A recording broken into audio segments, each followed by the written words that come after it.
ಅದು ಪಾರ್ಟಿಯ ಐಡಿಯಾಲಜಿ ಆಗುತ್ತಾ? ಈಗ ಪ್ಯಾಲೆಸ್ಟೈನ್ ಸಿನಿಮಾಗಳನ್ನ ರಿಲೀಸ್ ಮಾಡಬಾರ್ದು ಅನ್ನೋದು ಬಿಜೆಪಿ ಪಾರ್ಟಿ ಐಡಿಯಾಲಜಿ ಅಂತ ಹೇಳಿ ನಾವು ಗಮನಿಸಬೇಕಾ, ಅಥವಾ ಒಂದು ಕೇಂದ್ರ ಸರ್ಕಾರ ರಾಷ್ಟ್ರದ ಹಿತದೃಷ್ಟಿಯಿಂದ ತೆಗೆದುಕೊಂಡ ನಿರ್ಧಾರ ಅಂತ ನೋಡ್ಬೇಕಾ ಅಂತ? ನೋಡಿ ಮೇಡಮ್, ಇದು when it comes to a international scenario, Panchsheel Nehru ಅವ್ರದ್ದು ಆಗಲಿ, ಇಂದಿರಾ ಗಾಂಧಿ ಅವ್ರದ್ದು ಪ್ರೋಗ್ರಾಮ್ ಆಗಲಿ, ಎಷ್ಟೋ ಜನ ನಮ್ಮ as per the changing scenario of geopolitics ನಾವು ಸ್ಟ್ಯಾಂಡ್ ತಗೊಳ್ತಾ ಇದ್ದೀವಿ. ಒಂದು ಈಗ ಒಂದು ಸರ್ಕಾರದ ಧೋರಣೆ, especially national policies, international policies, ಅದರ ಬಗ್ಗೆ ನಾವು we cannot raise any objection, neither we should do any criticise things. ಯಾಕೆಂದರೆ ಅದು ದೇಶಕ್ಕೆ ಯಾವುದು ಒಳ್ಳೆಯದೇ ಅದೇ ಮಾಡ್ತಾ ಇರ್ತಾರೆ. ಇದಕ್ಕೆ ನನಗೆ I am feeling bad because this is nothing to related with the religion. This is only a pure international affairs. ಒಂದು ಸಿನಿಮಾದ ವಿಷಯದ ಬಗ್ಗೆ ಮಾತಾಡಿ ಇದು I don't know how to react. But only one thing, ಈಗ ಬಾಯ್ಲಿಂಗ್ ಸಿಚುವೇಶನ್ ಇಸ್ರೇಲ್ ಮತ್ತು Palestines ಇಬ್ಬರು ನಮಗೆ ಬೇಕು. We are not anti to any both the governments.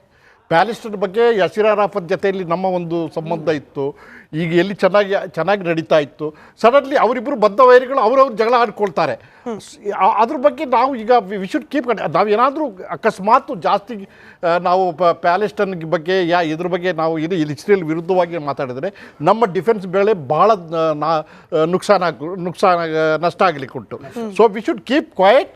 ಏನು ನಡೀತಿದೆ ನಡೀಲಿ. ನಾನು ಒಂದು ಮಾತ್ರ ಹೇಳಲಿಕ್ಕೆ ಬಯಸ್ತೀನಿ, ಹಮಾಸ್ ಉಗ್ರಗಳನ್ನ ಮೊನ್ನೆ ಈ ಅಬ್ದುಲ್ ಮಜರ್ ಅಂತೇಳಿ ಅವನು ಮತ್ತು ಹಫೀಜ್ ಸೈಯದ್ ಇವರೆಲ್ಲ ಅಲ್ಲಿ ಅವರನ್ನು ವೆಲ್ಕಮ್ ಮಾಡಿದ್ದಾರೆ.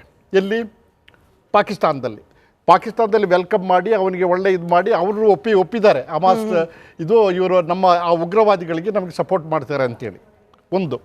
ಎರಡನೇದು ಅಂತ ಹೇಳಿದರೆ, ಇಲ್ಲ, ಯಾವಾಗ ಪಹಲ್ಗಾಮಲ್ಲಿ ಅಟ್ಯಾಕ್ ಆಗಿದೆ, ಆ ಪಹಲ್ಗಾಮ್ ಅಟ್ಯಾಕ್ ಆಗಿರೋದು ಯಾವ ರೀತಿ ಸ್ಕೆಚ್ ಹಾಕಿದ್ದಾರೆ ಅಂತ ಹೇಳಿದ್ರೆ, ಗಾಜಾದಲ್ಲಿ ಯಾವಾಗ ಈ ಹಮಾಸ್ನವರು ಅಟ್ಯಾಕ್ ಮಾಡಿದ್ದಾರೆ ಓಪನ್ ಗ್ರೌಂಡಲ್ಲಿ, ಸಿಮಿಲರ್ ಸಿಚುವೇಶನ್, ಅಲ್ಲಿ ಸ್ಟಾಪ್ಸ್ಗಳು ಇಟ್ಕೊಂಡು ಫೈರಿಂಗ್ ಮಾಡಿ ಇಷ್ಟ ಬಂದಂಗೆ ಜನಗಳ ಸಾಯಿಸಿದ್ದಾರೆ. ನಾವು ಆವಾಗಲೂ ಸಹ ನಾವು ಡೈರೆಕ್ಟಾಗಿ ನಾವು ಹಮಾಸನ್ನು ನಾವು ತೆಗೆದಿಲ್ಲ, ಮಾತೇ ಇಲ್ಲ. ಈಗ ಚೇಂಜಿಂಗ್ ಸಿನಾರಿಯೋದಲ್ಲಿ ಒಂದು ಗವರ್ಮೆಂಟ್ ಒಂದು ಇಂಟರ್ನ್ಯಾಷನಲ್ ಪಾಲಿಸಿ, ಜಯಶಂಕರ್ ಇದ್ದಾರೆ, ಇಲ್ಲ ನಮ್ಮ ನ್ಯಾಷನಲ್ ಪಾಲಿಸಿಯೇ ಇದೆ, ಅದು ಅದ್ರ ಪ್ರಕಾರ ಹೋಗಬೇಕು. ಅರಬ್ ನೇಷನ್ಗಳ ಬಗ್ಗೆ ನಾವೊಂದು ನಿಲುವಿದೆ, ಅದು ಬಹಳ ಆರೋಗ್ಯದಕ್ಕ ಇದು, ಅದೇನು ಕಂಟ್ರವರ್ಸಿ ಇಲ್ಲ. ಅದು ದುಬೈ ಇರಲಿ ಇಲ್ಲ Islamic other countries, we don't have anything. Mahesh G ಹತ್ರ ಒಂದು ರಿಯಾಕ್ಷನ್ ತಗೊಂಡು ರಜಾಕ್ ಅವರು ನೀವೇ ಕೌಂಟರ್ ಕೊಡ್ಬೇಕು. ಇಲ್ಲ ನನ್ನ ಪ್ರಶ್ನೆ ಮಹೇಶ್ ಜಿ, ಈಗ ವಿರೋಧ ಮಾಡೋದಕ್ಕೆ ನಮ್ಮ ರಾಜ್ಯ ಜಸ್ಟ್ ಬಿಕಾಸ್ ಇಲ್ಲಿರೋ ಸರ್ಕಾರದ ಪಕ್ಷ ಬೇರೆ ಅಲ್ಲಿರೋ ಸರ್ಕಾರದ ಪಕ್ಷ ಬೇರೆ ಅನ್ನೋ ಕಾರಣಕ್ಕೆ ಕರ್ನಾಟಕ ರಾಜ್ಯ ಇರೋದೇನೆ ಕೇಂದ್ರ ಸರ್ಕಾರದ ಎಲ್ಲಾ ನಿಲುವುಗಳಿಗೆ ವಿರೋಧ ವ್ಯಕ್ತಪಡಿಸಲಿಕ್ಕೆ ಅನ್ನೋ ಹಂತಕ್ಕೆ ಹೋಗ್ತಾ ಇದೆಯಾ ಅನ್ನೋದು? ಅಲ್ಲ, 100% ನೋಡಿ, ಕಳೆದ 1-2.5 ವರ್ಷದಲ್ಲಿ 18 ಪಾಲಿಸೀಸ್ ಅನ್ನ ವಿರೋಧ ಮಾಡಿದ್ದಾರೆ. ಯಾರು? ಇವತ್ತಿನ ಈ ರಾಜ್ಯ ಸರ್ಕಾರ. ಎಲ್ಲ ಪರ, ಅದು ಜಿ ರಾಮ್ಜಿ ಇರ್ಬೋದು. ಜಿ ರಾಮ್ಜಿ ಏನು ರಾಮನ ಹೆಸರು ಇಟ್ಟಿಲ್ಲ, ಆದ್ರೂ ಅದನ್ನ ರಾಮ ಬರುತ್ತೆ ಅನ್ನೋಕ್ಕೋಸ್ಕರ ಇವರು ಮೊನ್ನೆ ಸ್ಪೀಚ್ ಒಳಗಡೆ ಗ್ರಾಮ ಅಂತ ಹಾಕಿದ್ರು. ಅಂದ್ರೆ ಇವ್ರಿಗೊಂದು ಅವರ್ಷನ್, ಒಂದು ರೀತಿ ಫೋಬಿಯಾ. ಆ ಫೋಬಿಯಾದ ಕಾರಣಕ್ಕೋಸ್ಕರ ಅವ್ರು ಈ ಥರದೆಲ್ಲ ವರ್ತನೆ ಮಾಡ್ತಿದ್ದಾರೆ. ನೀವು ಇಲ್ಲಿ ಪ್ರಶ್ನೆ ಹಾಕಬೇಕಾಗಿರುವಂಥದ್ದು, ಯಾರು ಆ ಆಕರ್ಷಿತ್ ವ್ಯಕ್ತಿ ಪ್ರಕಾಶ್ ರಾಜ್ ಅಂತಕ್ಕಂಥ ವ್ಯಕ್ತಿ ಇದನ್ನು ಯಾಕೆ ರೈಸ್ ಮಾಡಿದ್ದಾರೆ ಅಂತ. ಇದೇ ಇಶ್ಯೂ. ನಿಮ್ಗೊಂದು ಮಾತು ಹೇಳ್ತೀರಿ ಕೇಳಿ, ಇದರಲ್ಲಿ ಯಾಕೆ ಇದನ್ನು ರೈಸ್ ಮಾಡಿದ್ದಾರೆ ಅಂತಂತಂದರೆ, ಇದ್ರ ಒಳಗಡೆ ಈಗ ನೋಡಿ, ರಜಾಕು ಫರೂಕು ನಾವ್ಯಾರು ಇದನ್ನು ಚರ್ಚೆ ಮಾಡೋವಂಥದ್ದಲ್ಲ, ಇದು ನಮ್ಮ ದೇಶಕ್ಕೆ ಸಂಬಂಧಪಟ್ಟಂಥದ್ದು. ಆದರೆ ಇದರಲ್ಲಿ ಒಂದು ಟ್ವಿಸ್ಟನ್ನು ಕೊಡ್ಬೋದು, ಇದಕ್ಕೊಂದು ಸೆನ್ಸಿಟಿವಿಟಿನ, ಒಂದು ಎಮೋಷನ್ಸನ್ನು ಕ್ರಿಯೇಟ್ ಮಾಡ್ಬೋದು. ಯಾವ ಕಾರಣಕ್ಕೋಸ್ಕರ? ಪ್ಯಾಲೆಸ್ಟೈನ್ ಅಂತ ಬಂದಂಥ ಸಂದರ್ಭದಲ್ಲಿ ಏನು ಈ ಹಮಾಸ್ ಉಗ್ರರು ಮಾಡಿದಂಥ ಏನಿದೆ, ಅಲ್ಲಿ ಯಾವುದೋ ವಿಕ್ಟಿಮ್ ಇದೆ, ಇದ್ರ ಒಳಗಡೆ ಒಂದು ತಾಯಿ ಒಂದು ಮಗುನ ಬಚಾವ್ ಮಾಡಿದಂಥ ಒಂದು ಫಿಲಮನ್ನು ತೆಗೆದಿದ್ದಾರೆ. ಎಲ್ಲಿ? ಇದ್ರ ಒಳಗಡೆ ತೆಗೆದಿದ್ದಾರೆ. ಒಂದು ತಾಯಿ ತನ್ನ ಮಗುನ ಬಚಾವ್ ಮಾಡ್ಕೊಳ್ಳೋಕ್ಕೆ ಏನೆಲ್ಲ ಮಾಡಿದಾಳೆ ಅನ್ನೋದನ್ನು ತೆಗೆದಿದ್ದಾರೆ. ಅಂದರೆ ಇಸ್ರೇಲಿ ಸೋಲ್ಜರ್ಸ್ಗಳ ಅಟ್ರಾಸಿಟಿಗೆ ಅನ್ನೋ ಥರದ್ದು ಫಿಲಮ್ ತೆಗೆದಿದ್ದಾರೆ. ಇವತ್ತು ಪ್ರಶ್ನೆ ಇರ್ತಕ್ಕಂಥದ್ದು, ಬೇಕಂತಲೇ ಗೊತ್ತಿದ್ದು ಈ ಥರ ಒಂದು ತಥಾಕಥಿತ ಯಾಕೆ ಇರ್ತಾರೆ ಅಂತಂದರೆ, ಈ ಥರ ಒಂದು ಎಡಪಂಥೀಯ ಹುಚ್ಚು ಮನಸ್ಥಿತಿಯವರು ಈ ದೇಶದ ಒಳಗಡೆ ಇವತ್ತು ಜೀವಂತವಾಗಿದ್ದಾರೆ. ಅದನ್ನೇ ಅಮೃತೇಶ್ ಅವರು ಅರ್ಬನ್ ನಕ್ಸಲ್ರು ಅಂತ ಹೇಳಿದ್ರು. ನಕ್ಸಲ್ ಮುಕ್ತ ಆಗ್ತದೆ ಆ ಹೆಸರು ಹೇಳೋದು ಬೇಡ ಇನ್ಮೇಲಿಂದ. ಈ ಥರ ವಿಚಿತ್ರಕಾರಕ ಮನಸ್ಥಿತಿಯ ವ್ಯಕ್ತಿಗಳು ಈ ಒಂದೇ ಯಾವತ್ತು ವಾಜಪೇಯಿ ಒಂದು ಮಾತು ಹೇಳೋರು, ನಿದ್ದೆ ಮಾಡಿರೋರ್ನ ಎದ್ದೇಳಿಸ್ಬೋದು, ನಿದ್ದೆ ಮಾಡೋ ತರ ನಟನೆ ಮಾಡೋರ್ನ ಆದ್ರೆ ಹೇಳ್ಸಕ್ಕಾಗಲ್ಲ. ಅಂದ್ರೆ ಇವರೆಲ್ಲರೂ ನಮ್ಮ ದೇಶದ ಒಳಗಡೆ ಅರಾಜಕತೆ ಸೃಷ್ಟಿ ಮಾಡ್ತಕ್ಕಂತ ಚಲನಚಿತ್ರ ನಟರ ಹೆಸರಲ್ಲಿ ಮಾಡುವಂತವ್ರು ವೈಯಕ್ತಿಕ ಜೀವನದಲ್ಲಿ ಒಂದೇ ಒಂದು ಆದರ್ಶ ಅನ್ನೋ ಕಾರಣಕ್ಕೆ ಚರ್ಚೆಗಳು ಜನರಿಗೆ ಎಲ್ಲ ವಿಚಾರ ತಿಳಿಸಬೇಕು ಅಂತ ಯಾವುದೇ ಆದರ್ಶದ ನಡೆಯಲ್ದೆ ರಜಾಕ್ ಅವರು ಈ ಸೆಲೆಕ್ಟಿವ್ ಸಿಂಪತಿ ನಾನು ಫಾರೂಕ್ ಅವರಿಗೆ ರಜಾಕ್ ಅವರಿಗೆ ಸೇಮ್ ಪ್ರಶ್ನೆ ಆಯ್ತು. ಮಹೇಶ್ ಕೇಳಿಸ್ಕೊಂಡ್ವಿ ರಜಾಕ್ ಅವರು ಫಾರೂಕ್ ಅವರಿಗೆ ಸೇಮ್ ಪ್ರಶ್ನೆ. ರಜಾಕ್ ಅವರೇ, ಈ ಸೆಲೆಕ್ಟಿವ್ ಸಿಂಪತಿ ಅನ್ನೋದು ಹೆಂಗಿರುತ್ತೆ ಅಂದ್ರೆ ರಷ್ಯಾ ಉಕ್ರೇನ್ ನಡುವೆ ಕೂಡ ಯುದ್ಧ ಆಗ್ತಿದ್ಯಪ್ಪ, ಉಕ್ರೇನ್ ಬಗ್ಗೆ ಯಾರು ಕಣ್ಣೀರ್ ಹಾಕೋದಿಲ್ಲ, ಪ್ಯಾಲೆಸ್ಟೀನು ನಾನು ಮತ್ತೆ ಕೇಳ್ತೀನಿ ಆಯ್ತು ಉತ್ತರ ಕೊಟ್ಟು ಮೇಡಮ್. ಹ್ಯೂಮನ್ ರೈಟ್ಸ್ ಪ್ರಕಾರ ಅದು ತುಂಬಾ ದೌರ್ಜನ್ಯಕ್ಕೆ ಒಳಪಟ್ಟಿರೋದು. ಅವ್ರು ಉತ್ತರ ಕೊಡ್ಲಿ ಸರ್. ಇಲ್ಲ ನೀವೇ ಮಾತಾಡ್ಬಿಡಿ ಸರ್. ಬಂದಾಗ ಇಲ್ಲಿ ಮೊದಲೇ ಹೇಳ್ತಾರೆ. ಟೈಮ್ ವೇಸ್ಟ್ ಮಾಡಬೇಡಿ. ಇಲ್ಲ ಹೇಳ್ತೀನಲ್ಲ ನಿಮಗೆ ಏನೇನು ಪ್ರಶ್ನೆ ಇದೆಯೋ ನೀವು ಮಾತಾಡಿದಾಗ ನಾವು ಮಧ್ಯ ಮಾತಾಡಿಲ್ಲ. ಪದೇ ಪದೇ ಇದೇ ಮಾಡಿದ್ರೆ ಬೇಡವೇ ಬೇಡ ಅಂತೀನಿ. ವಿಷಯಕ್ಕೆ ಬನ್ನಿ ಸರ್. ಮೇಡಮ್, ಇಂಟರ್ನ್ಯಾಷನಲ್ ಲೆವೆಲ್ ಅಲ್ಲಿ ರಿನೌಂಡ್ ಸೆಲೆಬ್ರಿಟೀಸ್ ಅವರವರ ದುಃಖವನ್ನು ವ್ಯಕ್ತಪಡಿಸಕ್ಕೆ, ಅವರವರ ಆಕ್ರೋಶವನ್ನು ವ್ಯಕ್ತಪಡಿಸಕ್ಕೆ ಒಂದು ಪ್ರತಿಭಟನೆಯ ಹೆಸರಲ್ಲಿ ಅವರಿಗೆ ಟ್ರಾಫೀಸ್ ಕೊಟ್ಟಾಗ ಅವ್ರು ಟ್ರಾಫೀಸ್ ಅಕ್ಸೆಪ್ಟ್ ಮಾಡಿಲ್ಲ, ಇಂಟರ್ನ್ಯಾಷನಲ್ ಲೆವೆಲ್ ಅಲ್ಲಿ ಹ್ಯಾಂಡ್ ಶೇಕ್ ಮಾಡಲಿಲ್ಲ. ಇವತ್ತು ಪ್ರಕಾಶ್ ರಾಜ್ ಅವರು ಒಂದು ಅಂಬಾಸಿಡರ್ ಸ್ಥಾನದಲ್ಲಿ ಈ ಮಾತನ್ನ ಇಂಟರ್ನ್ಯಾಷನಲ್ ಫಿಲ್ಮ್ ಫೆಸ್ಟಿವಲ್ ಅಲ್ಲಿ ಇದನ್ನ ತಗೊಂಬರ್ರಿ ಅಂತ ಹೇಳ್ಬಿಟ್ಟು ಹೇಳಿರೋದು ಯಾಕೆ ಅಂತ ಹೇಳಿದ್ರೆ ಇದು ಒಂಥರ ನಮ್ಮ ಪ್ರೊಟೆಸ್ಟು. ಆದ್ರೆ ಇಲ್ಲಿ ಬಿಜೆಪಿ ಮನಸ್ಥಿತಿ ಇಟ್ಕೊಂಡು ಮಾತಾಡಿದ್ರೆ ಏನು ಮಾತು ಮುಂದುವರಿಯಲ್ಲ. ಹಮಾಸ್ ನ ಉಗ್ರರು ಅಂತ ನೀವು ಕರೀತಾ ಇದ್ದೀರಾ.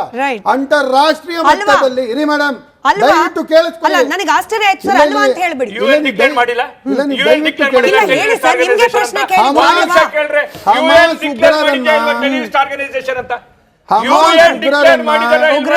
ಅಮೆರಿಕ ದೋಹಾಗೆ ಕರೆದು ಸೀಸ್ಫೈರ್ ನಡೆದಿದ್ದು ಯಾರ್ಯಾರ ಮಧ್ಯ? ಸರಿ, ಚರ್ಚೆಗೆ ಸಮಯ ನಮ್ಮ ವೀಕ್ಷಕರು ಬುದ್ಧಿವಂತರಿದ್ದಾರೆ. ಈ ಚರ್ಚೆಗೆ ನಾವು ಅವಕಾಶ ಮಾಡಿಕೊಟ್ಟಿದ್ದು ಮತ್ತೊಮ್ಮೆ ಹೇಳ್ತಿದ್ದೀನಿ. Thank you. ಸಮಯ ಇದ್ದಿದ್ದಷ್ಟೇ ಎಲ್ಲರೂ ಸ್ಕ್ರೀನ್ ಇಂದ ಔಟ್. ಥ್ಯಾಂಕ್ ಯು ಎಲ್ಲರಿಗೂ. ಅದು ಜಾತಿಯ ಐಡಿಯಾಲಜಿ ಆಗುತ್ತಾ? ಈಗ ಪ್ಯಾಲೆಸ್ಟೈನ್ ಸಿನಿಮಾಗಳನ್ನ ರಿಲೀಸ್ ಮಾಡಬಾರ್ದು ಅನ್ನೋದು ಬಿಜೆಪಿ ಪಾರ್ಟಿ ಐಡಿಯಾಲಜಿ ಅಂತ ಹೇಳಿ ನಾವು ಗಮನಿಸಬೇಕಾ, ಅಥವಾ ಒಂದು ಕೇಂದ್ರ ಸರ್ಕಾರ ರಾಷ್ಟ್ರದ ಹಿತದೃಷ್ಟಿಯಿಂದ ತೆಗೆದುಕೊಂಡ ನಿರ್ಧಾರ ಅಂತ ನೋಡ್ಬೇಕಾ ಅಂತ? ನೋಡಿ ಮೇಡಮ್, ಇದು when it comes to international scenario, Panchsheel Nehru ಅವ್ರದ್ದು ಆಗಲಿ, ಇಂದಿರಾ ಗಾಂಧಿ ಅವ್ರದ್ದು ಪ್ರೋಗ್ರಾಮ್ ಆಗಲಿ, ಎಷ್ಟೋ ಜನ ನಮ್ಮ as per the changing scenario of geopolitics ನಾವು ಸ್ಟ್ಯಾಂಡ್ ತಗೊಳ್ತಾ ಇದ್ದೀವಿ.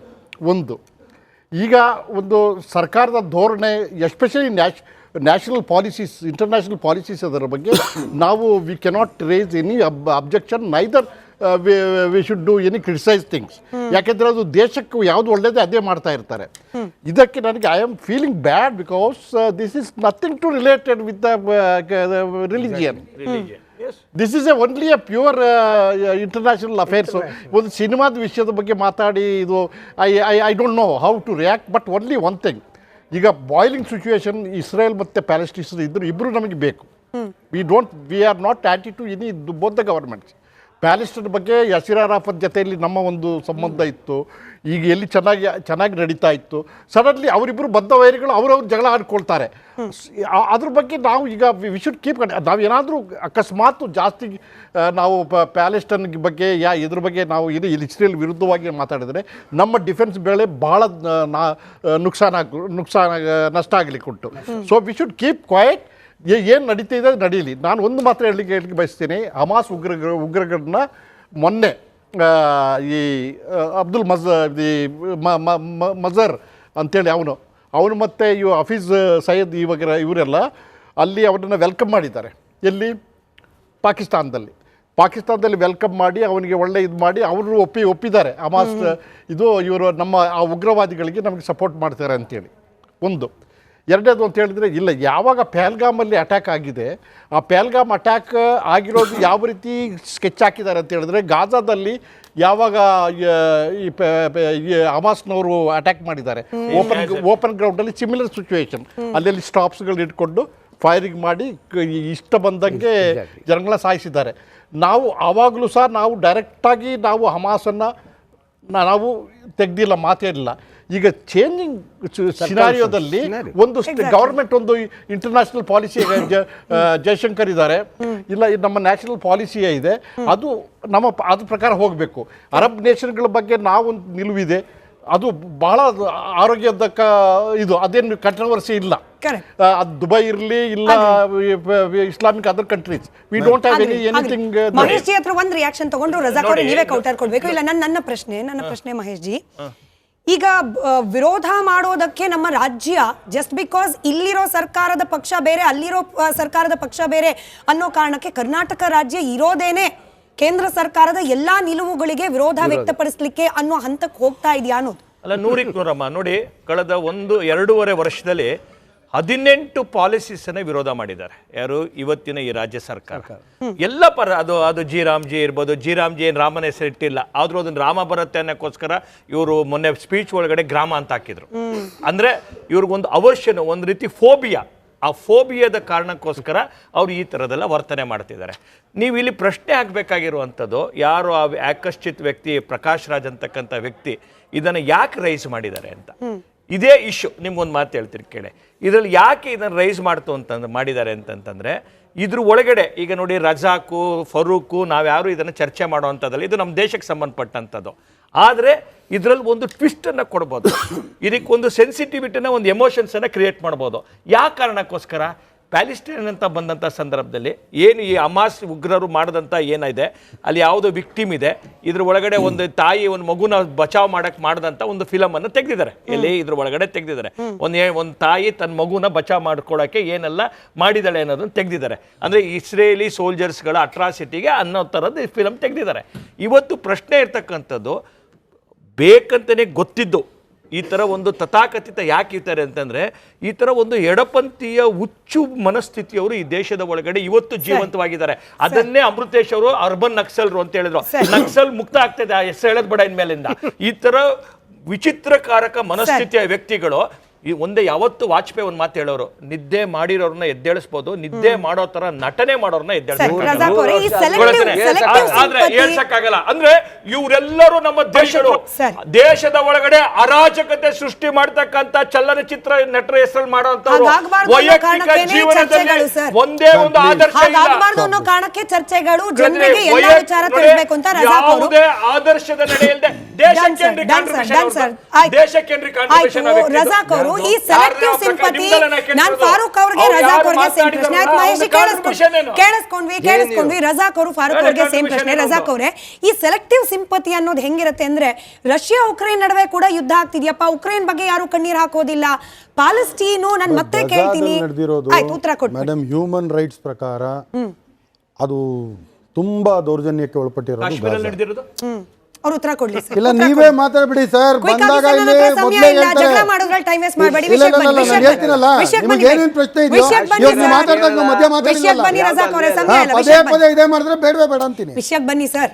ಮೇಡಮ್, ಇಂಟರ್ನ್ಯಾಷನಲ್ ಲೆವೆಲ್ ಅಲ್ಲಿ ರಿನೌಂಡ್ ಸೆಲೆಬ್ರಿಟೀಸ್ ಅವರವರ ದುಃಖವನ್ನು ವ್ಯಕ್ತಪಡಿಸಕ್ಕೆ, ಅವರವರ ಆಕ್ರೋಶವನ್ನು ವ್ಯಕ್ತಪಡಿಸಕ್ಕೆ ಒಂದು ಪ್ರತಿಭಟನೆಯ ಹೆಸರಲ್ಲಿ ಅವರಿಗೆ ಟ್ರಾಫೀಸ್ ಕೊಟ್ಟಾಗ ಅವ್ರು ಟ್ರಾಫೀಸ್ ಅಕ್ಸೆಪ್ಟ್ ಮಾಡಿಲ್ಲ, ಇಂಟರ್ನ್ಯಾಷನಲ್ ಲೆವೆಲಲ್ಲಿ ಹ್ಯಾಂಡ್ ಶೇಕ್ ಮಾಡಲಿಲ್ಲ. ಇವತ್ತು ಪ್ರಕಾಶ್ ರಾಜ್ ಅವರು ಒಂದು ಅಂಬಾಸಿಡರ್ ಸ್ಥಾನದಲ್ಲಿ ಈ ಮಾತನ್ನ ಇಂಟರ್ನ್ಯಾಷನಲ್ ಫಿಲ್ಮ್ ಫೆಸ್ಟಿವಲ್ ಅಲ್ಲಿ ಇದನ್ನ ತಗೊಂಬರ್ರಿ ಅಂತ ಹೇಳ್ಬಿಟ್ಟು ಹೇಳಿರೋದು ಯಾಕೆ ಅಂತ ಹೇಳಿದ್ರೆ, ಇದು ಒಂಥರ ನಮ್ಮ ಪ್ರೊಟೆಸ್ಟು. ಆದರೆ ಇಲ್ಲಿ ಬಿಜೆಪಿ ಮನಸ್ಥಿತಿ ಇಟ್ಕೊಂಡು ಮಾತಾಡಿದ್ರೆ ಏನು ಮಾತು ಮುಂದುವರಿಯಲ್ಲ. ಹಮಾಸ್ನ ಉಗ್ರರು ಅಂತ ನೀವು ಕರೀತಾ ಇದ್ದೀರಾ. ಅಂತಾರಾಷ್ಟ್ರೀಯ ಮಟ್ಟದಲ್ಲಿ ಇರಿ ಮೇಡಮ್, ದಯವಿಟ್ಟು ಕೇಳಿಸ್ಕೊಳ್ಳಿ. ನನಗೆ ಆಶ್ಚರ್ಯ ಆಯ್ತು ಸರ್, ಅಲ್ವಾ ಅಂತ ಹೇಳ್ಬಿಡಿ.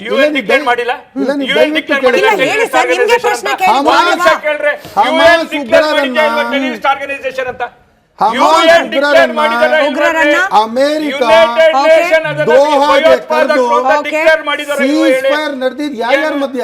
ಸರಿ,